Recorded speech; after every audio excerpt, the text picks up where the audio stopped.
Hi, it's me again with Corel Draw Tips and Tricks, and I made a video on this morning. I actually mentioned how that they need to sand this off. It looks terrible, even sand it before you put it together.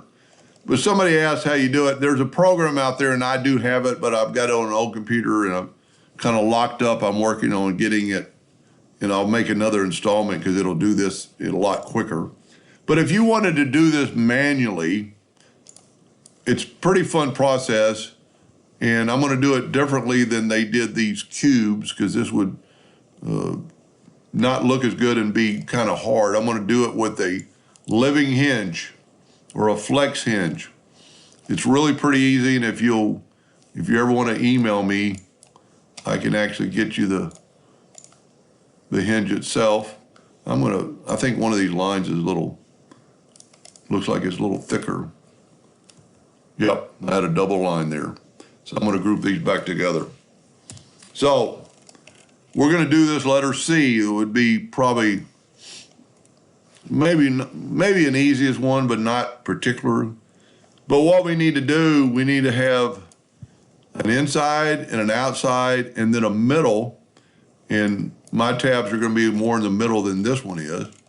I might actually cut this out next couple of days, but we're going to make this C. So what we need to do, we need to go to Effects and Contour. In this morning's video, I made this top a 1/2 inch.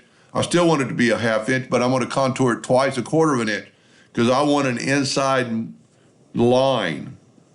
So my border is going to be the inside and the outside line, and my tabs are going to go in the inside line. Now, when we do this, I'm going to go to Object, break the contour apart, grab it all, go to Object and Group and Ungroup, Ungroup. And if you're never going to do this, just stop watching. So I've got no, I didn't. I'm going to set my nudge factor on something bigger. 11, so I'm going to make my nudge factor 12. And I thought I'd broken this apart. Maybe I didn't. I'm going to grab that inside one. So we got the inside one. I need to measure some measurements. I'm gonna show you how to do the inside, and then the edges. I won't show you how to do the outside because it'll be exactly the same. But what we need to do is go to get our shape tool and take that node and right click and break it apart. Take this node and right click and break it apart. The only way I know to do this, the easiest way, is to make a copy of that, and then we're going to delete all these other lines. So now we have the inside line. We need to know how long that line is. If you will go up to Windows, Docker's Properties, and go right here, it's going to tell you that it's 16.1341. We're going to just make it 16.341.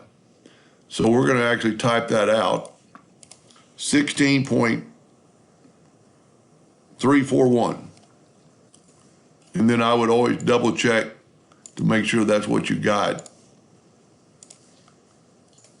16.341, okay. So now we need to make a living hinge that length that I've made one. If you look, it is 16.341 long. Well, regardless of your living hinge, we're gonna make this thing a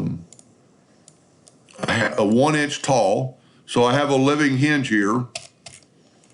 And if you notice, I've got 2 short lines on this side. They're actually going to go to the edge, and then one on this side that doesn't go to the edge. So you need these alternating. We need to know how big this thing is, and it is 18.27. But I need to know how far this living hinge is apart. So we're going to take a parallel dimension tool and go here, and it's 0.08. So I need to set my nudge factor.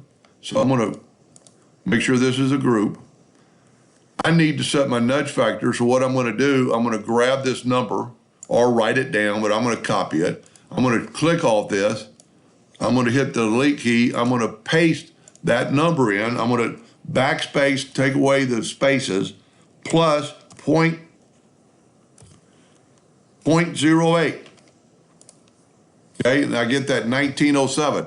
Now when I make a duplicate of this, it puts the alternating lines correctly. Well, before I go too far, I need to find out, or I need to make my box the size of my living hinge, and I'm going to make it 16.341. And I've got my ratio unlocked so that I'm going to make this 1 inch. I am going to now move all this stuff so I can work in the center of the page. I'm going to take that new living hinge and put P in my new shape and put P.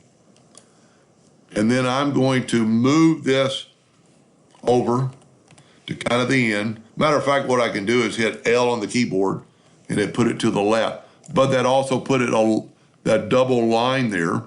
So now I'm going to change my nudge factor. Well, if I just remember 1907, I'm going to put my nudge factor at 0.08. And I'm going to grab this shape and nudge it over. So now that line is 0.08 away. I'm going to change my nudge factor back now to 1.908. I think it was. Or was it 7? That's why you really need to write stuff down. Let's see how big this was. 1827. So we'll just do it again. Well, 0.08. Copy that, click off of it, delete that, paste it up there. And you could have done this by writing it down. Plus 0.08. I think I got 2 points. 1907, I was correct. So 1907, grab your item, Control D and move it over. Control D, Control D. And don't worry about that you go too far. Let's zoom out here so we can see it. Because we can always delete lines if we're too far. And it ended up being really perfect. Now I can take my virtual segment delete key and delete these lines.